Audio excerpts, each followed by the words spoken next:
Pozdrav dragi gledalci, vi gledate još jednu epizodu emisije Kuhati dušom. Ovoga puta pravimo krem sladoled. Sastojci koji su nam potrebni su 3 jaja, 5 kašika šećera, kesice vanilin šećera, 2 kesice šlaga, 2 dl mleka i 2 dl slatke pavrike. Mesa je ovdje pripremljena, znači ovdje su sveža jaja sa šećerom i vanilin šećerom. Sada treba šlag izmišati sa mlekom i dodati u smesu sa jajima. Pa da počnemo.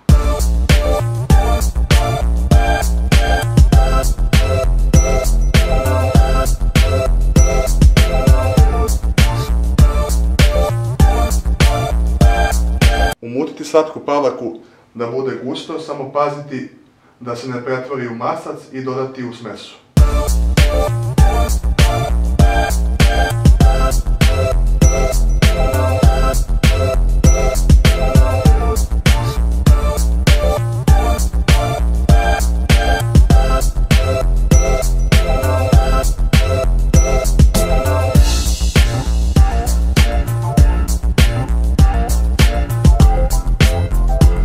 Kada smo sve ovo odradili, sada to treba sve zajedno sjediniti, umutiti i staviti da se hladi.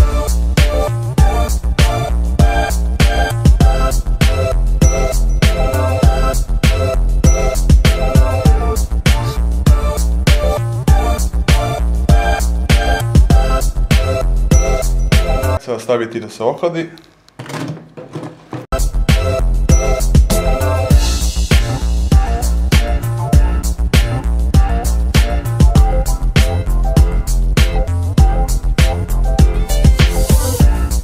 Eto, dragi gledalci, to bi bilo to za ovu emisiju Kuhati dušom. Vidimo se u nekoj sljedećih epizoda.